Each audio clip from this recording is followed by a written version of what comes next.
الحمد لله نحمده ونستعينه ونستغفره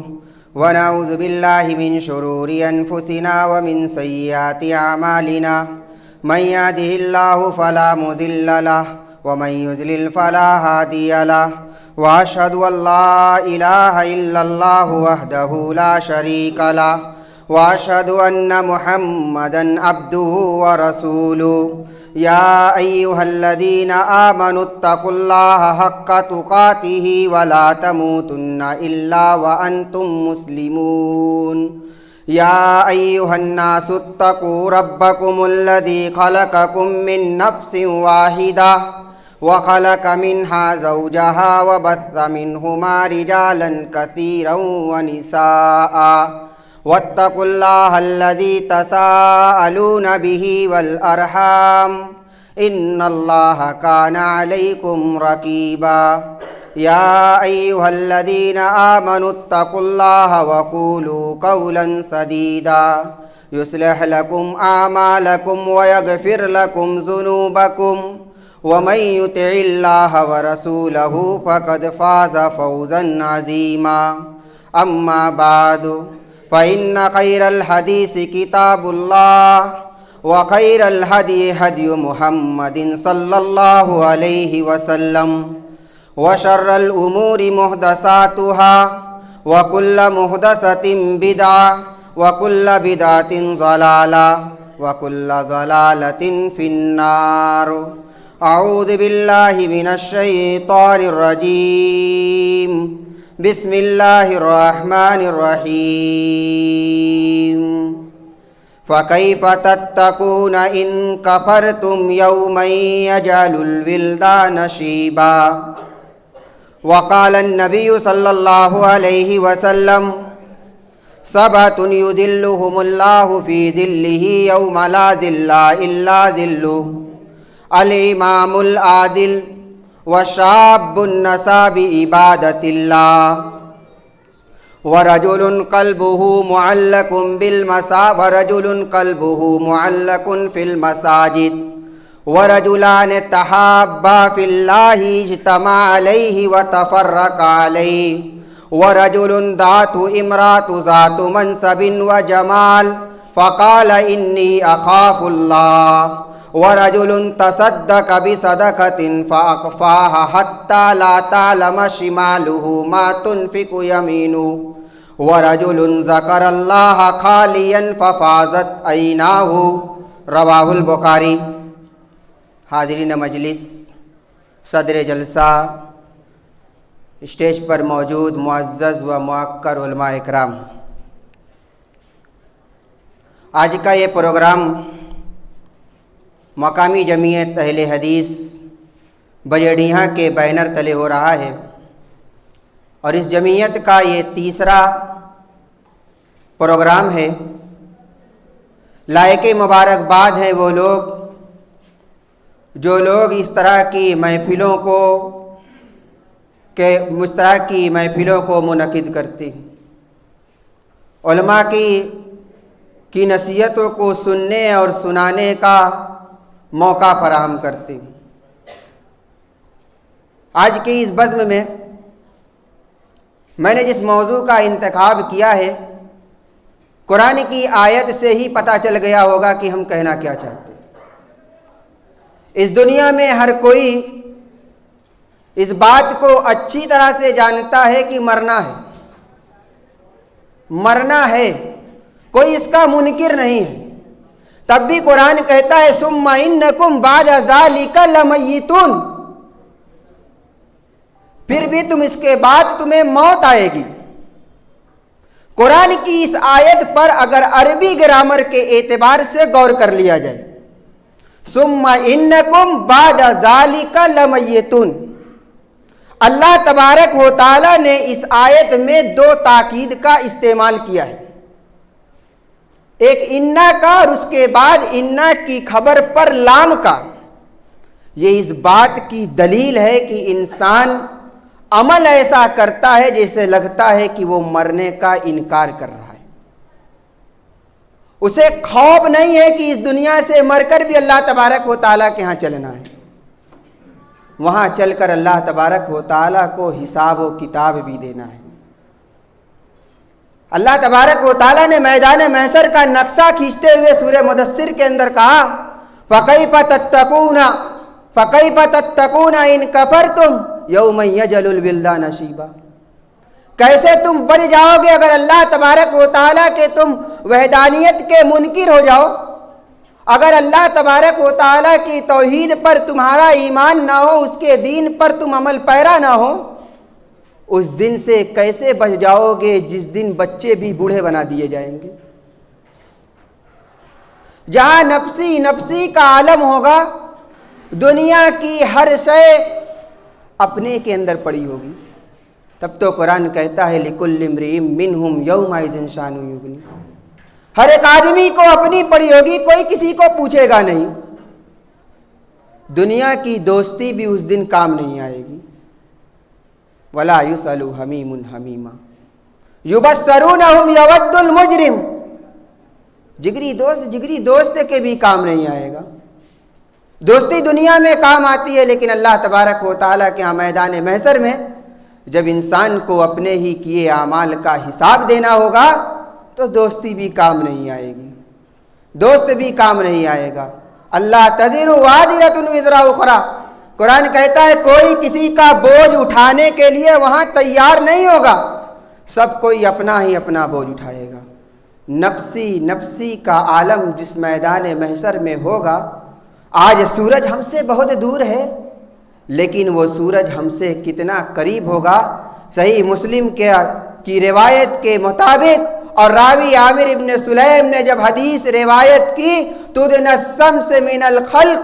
اب جو ہے کہ سورج مخلوق سے قریب ہوگا کمقدار المیل، ایک میل کی مقدار کے برابر۔ اس کے بعد کیا کہا؟ لا ادری، میں نہیں جانتا کہ اس میل سے مراد وہ میل ہے یا زمین کی مسافت ہے، یا اس میل سے مراد وہ تیلی ہے، سرما کی وہ تیلی ہے جس سے آنکھ کے اندر سرما لگایا جاتا ہے۔ سورج انسان سے اتنا قریب ہوگا، گرمی کی شدت انسان محسوس کرے گا، اپنے گناہوں کے اعمال کے مطابق پسینوں میں سرابور ہوگا۔ لیکن اس نفسی نفسی کے عالم میں بھی اللہ تبارک و تعالیٰ 7 قسم کے لوگوں کو ایسے سائے میں جگہ دے گا جس کے اندر ٹھنڈک ہوگی، 7 قسم کے لوگوں کو۔ اور اللہ کے نبی جناب محمد رسول اللہ صلی اللہ علیہ وسلم نے 7 قسم کے لوگوں کا تذکرہ کرتے ہوئے فرمایا سبعۃ یظلھم اللہ فی ظلہ یوم لا ظل الا ظلہ، 7 قسم کے لوگ ایسے ہوں گے جن کو اللہ تعالیٰ اپنے سائے کے نیچے جگہ دے گا جس دن کوئی سایہ نہیں ہوگا۔ الامام العادل، سب سے پہلا وہ انسان ہوگا جو انصاف پرور فیصلہ کرنے والا، انصاف پرور حکمراں جج ہوگا، حاکم ہوگا اور پنچ ہوگا، جس کو اللہ تبارک و تعالیٰ عرش کے سائے کے نیچے جگہ دے گا، جس نے انصاف پر مبنی فیصلہ کیا ہوگا۔ اللہ تبارک و تعالیٰ نے سورہ صاد کے اندر اپنے نبی حضرت داؤد علیہ السلام کے بارے میں کہا کہ ہم نے داؤد سے کیا کہا تھا، یا داؤد انا جعلناک خلیفۃ فی الارض، اے داؤد ہم نے زمین کے اندر آپ کو خلیفہ بنایا ہے، آپ کو ہم نے زمین کے اندر بادشاہ بنایا ہے، فاحکم بین الناس بالحق، لوگوں کے درمیان حق کے ساتھ فیصلہ کریے گا، ولا تتبع الہوی فیضلک عن سبیل اللہ، خواہشات کی اتباع مت کیجیے گا ورنہ اللہ کے راستے سے آپ گمراہ ہو جائیں گے۔ اگر فیصلہ کرنے میں کسی جج اور کسی حاکم نے اپنے خواہشات کی پیروی کر دی تو وہ گمراہی کی طرف چلا جائے گا۔ وہ آدمی کو اللہ تبارک و تعالیٰ عرش کے سائے کے نیچے جگہ دے جو آدمی اس دنیا میں حق پر مبنی فیصلہ کر دے۔ اللہ تعالیٰ نے اپنے نبی سے کہا تھا کہ لوگوں کے درمیان فیصلہ کرو بما انزل اللہ، اس چیز کے ذریعے سے جس کو اللہ نے نازل کیا ہے۔ اور ایک اور حدیث کے اندر آتا ہے کہ اللہ کے نبی جناب محمد رسول اللہ صلی اللہ علیہ وسلم نے فرمایا تھا کہ وہ لوگ جو اس دنیا کے اندر انصاف پر فیصلہ کرتے، انصاف پر مبنی فیصلہ کرتے ہیں، اللہ تعالیٰ قیامت کے دن ان کو صرف عرش کے سائے کے نیچے ہی جگہ نہیں دے گا۔ ان المقسطین عند اللہ علی منابر من نور عن یمین الرحمن عز وجل،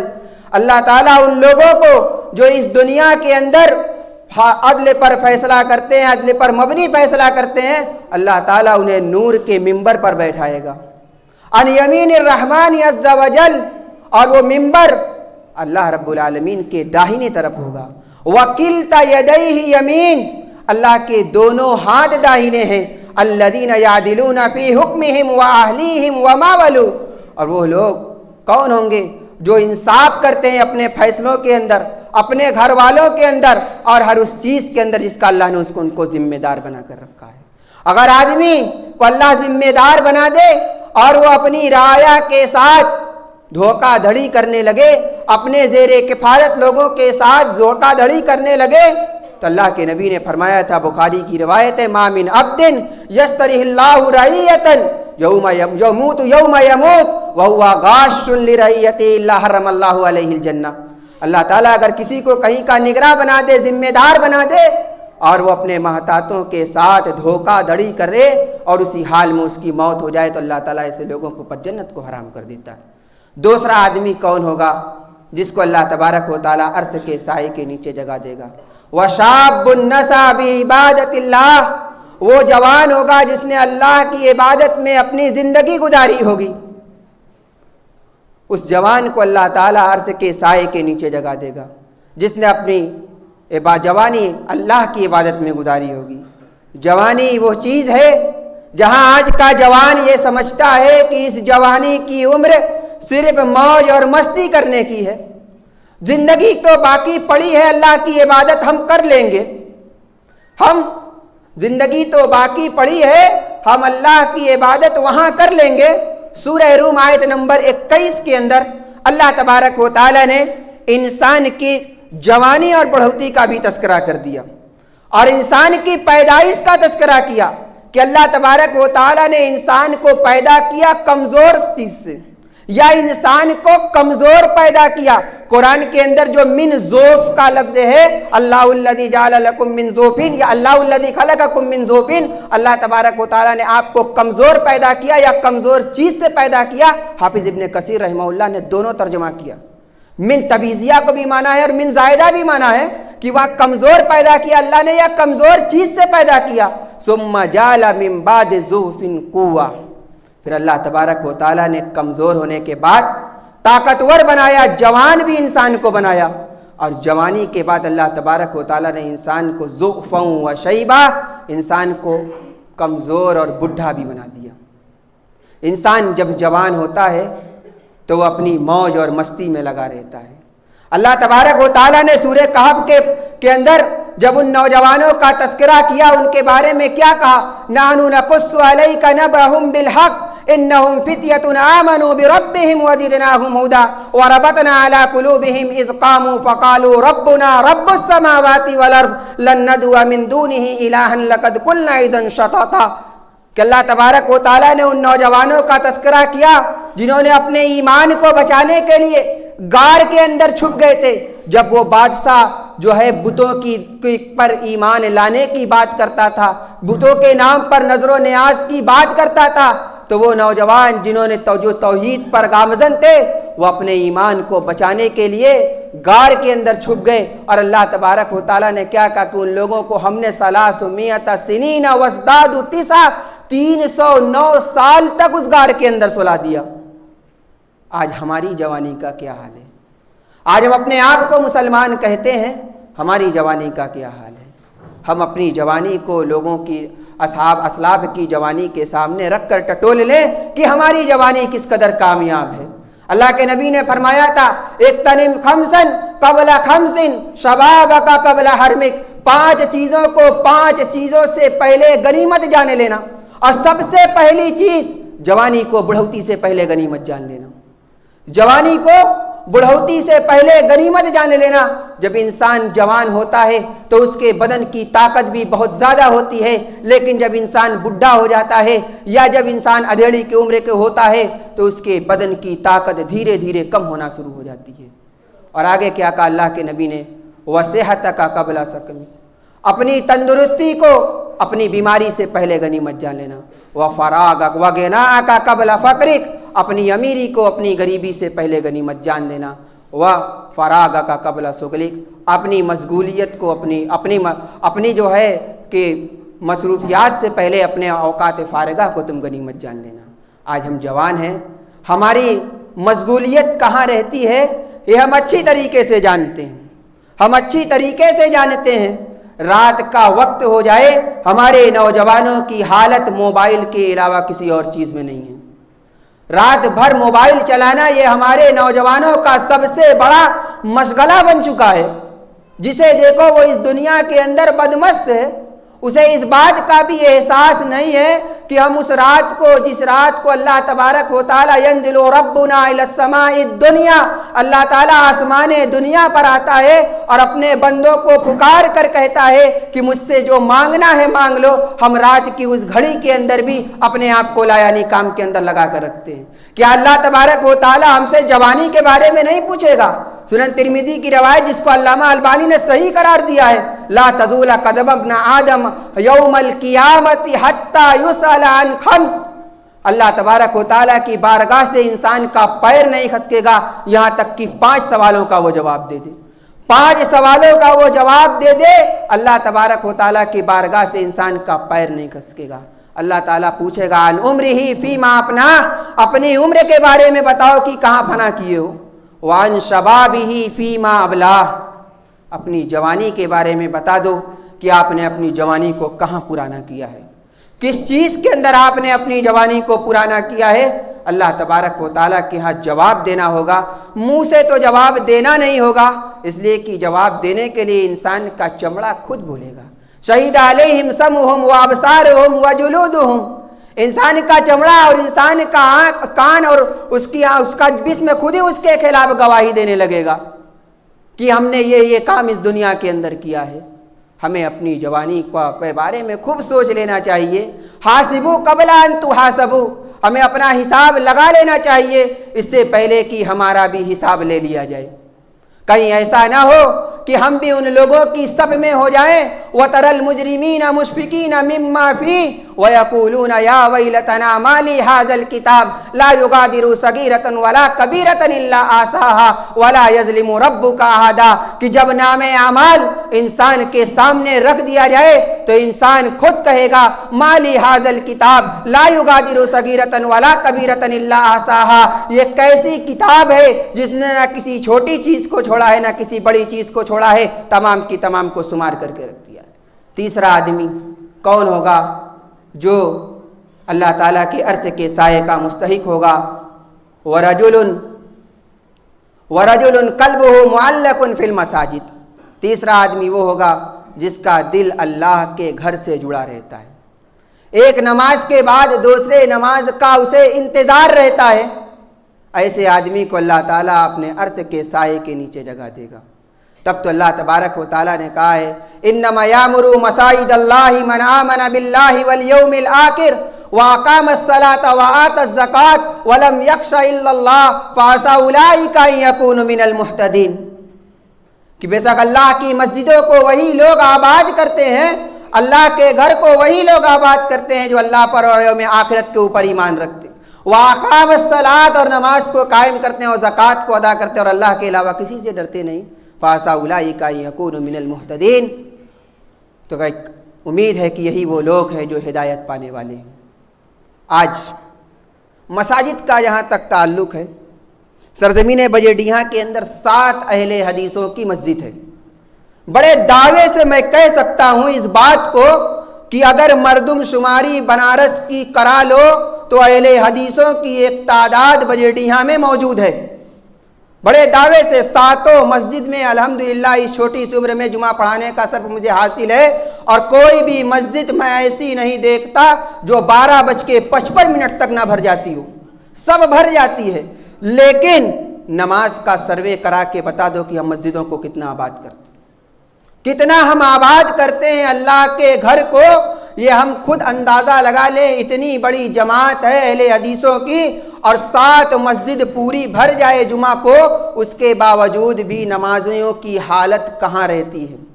فجر تو چھوڑ دو، فجر کی حال چھوڑ دو،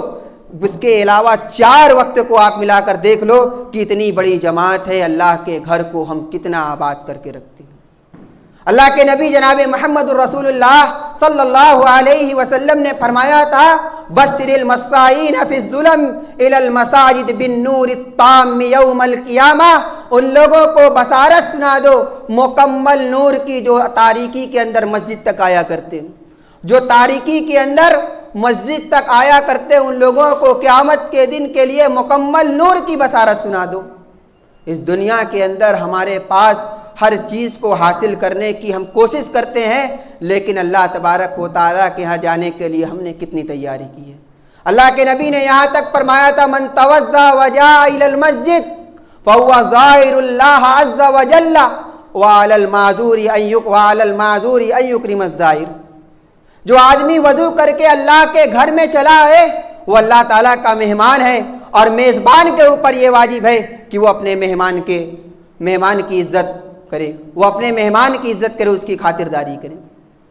اور چوتھا آدمی کون ہے؟ وَرَجُلَانِ تَحَابَّا فِي اللَّهِ اجْتَمَعَ عَلَيْهِ وَتَفَرَّقَا عَلَيْهِ، چوتھا آدمی وہ ہے جو اللہ کے لیے دوستی بھی کرے اور اللہ تبارک و تعالیٰ کے لیے دشمنی بھی کرے، ایسے آدمی کو اللہ تعالیٰ عرش کے سائے کے نیچے جگہ دے گا۔ آج ہماری دوستی کن چیزوں میں ہوتی ہے یہ ہم اچھی طریقے سے جان لیں۔ ہماری دوستی کن چیزوں کے لیے ہوتی ہے اور کن چیزوں میں ہوتی ہے یہ ہم اچھی طریقے سے جانتے ہیں۔ اللہ کے نبی جناب محمد رسول اللہ صلی اللہ علیہ وسلم نے فرمایا تھا ثلاث من کن فیہ وجد بہن حلاوت الایمان،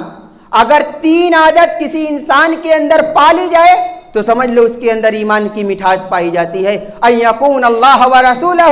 احب الیہ مما سواہما، نمبر 1 کہ اس کے لیے اللہ اور اس کے رسول کی محبت سب سے زیادہ ہو، اللہ اور اس کے رسول سے زیادہ کسی کی محبت اس کے سینے کے اندر نہ ہو۔ وَأَن يُحِبَّ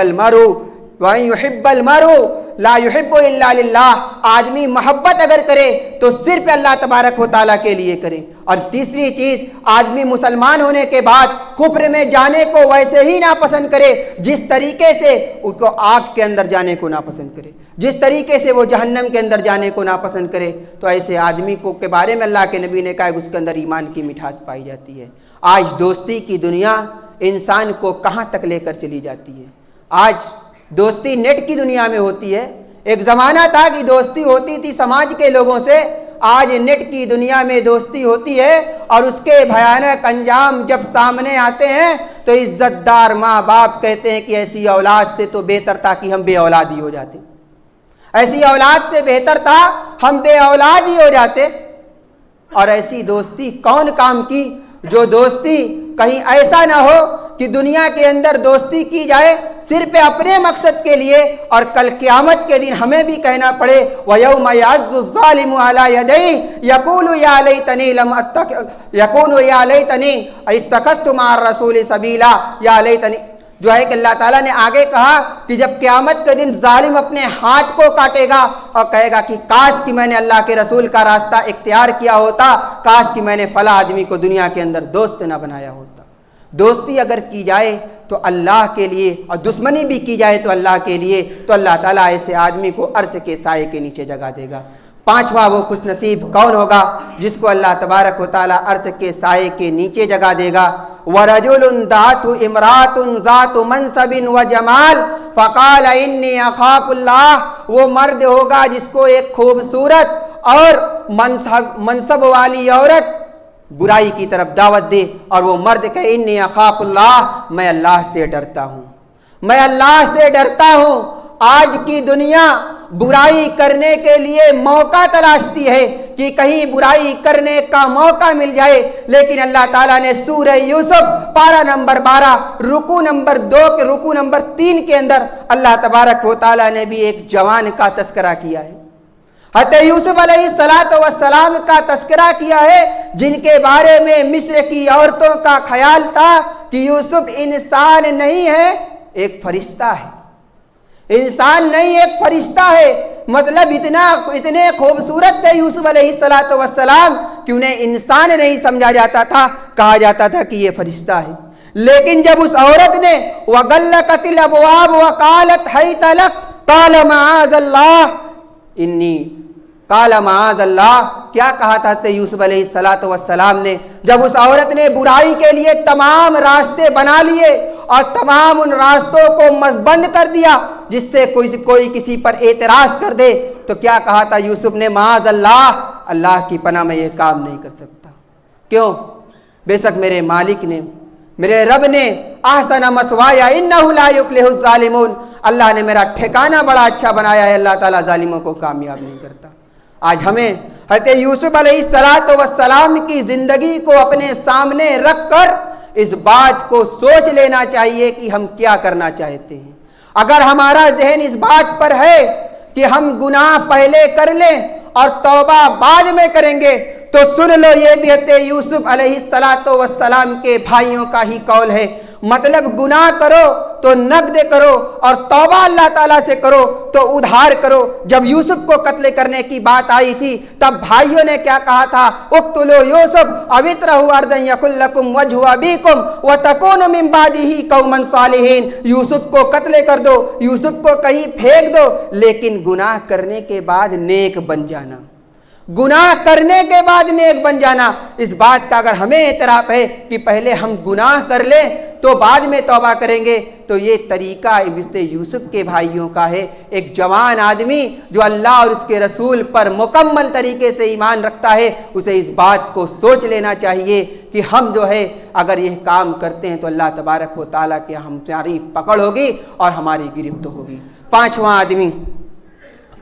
چھٹا آدمی وہ کون ہے جس کو اللہ تبارک و تعالیٰ عرش کے سائے کے نیچے جگہ دے گا؟ وَرَجُلٌ تَصَدَّقَ بِصَدَقَةٍ فَأَخْفَاهَا حَتَّى لَا تَعْلَمَ شِمَالُهُ مَا تُنْفِقُ يَمِينُهُ، وہ آدمی ہے جو اللہ کی راہ میں صدقہ و خیرات کرے اور اتنا چھپا دے کہ اس کا بایاں ہاتھ بھی نہ جانے کہ داہنے ہاتھ نے اللہ کی راہ میں کیا خرچ کیا ہے۔ ایسے آدمی کو اللہ تبارک و تعالیٰ جو ہے عرش کے سائے کے نیچے جگہ دے گا۔ آخری آدمی کون ہوگا جس کو اللہ تعالیٰ عرش کے سائے کے نیچے جگہ دے گا؟ وَرَجُلٌ ذَكَرَ اللَّهَ خَالِيًا فَفَاضَتْ عَيْنَاهُ، وہ آدمی ہوگا جو خالی وقت میں اللہ تعالیٰ کے عذاب کا تذکرہ کر لے، اللہ تبارک و تعالیٰ کے عذاب کو اپنے سامنے رکھ لے اور اس کے آنکھ سے آنسو نکل جائے، ایسے آدمی کو اللہ تعالیٰ عرش کے سائے کے نیچے جگہ دے گا۔ اللہ تعالیٰ نے سورہ انفال کے اندر جب مومنوں کی صفت بیان کی تو کہا انما المؤمنون اذا ذکر اللہ وجلت قلوبهم واذا تلیت علیہم آیاتہ زادتہم ایمانا وعلی ربہم یتوکلون۔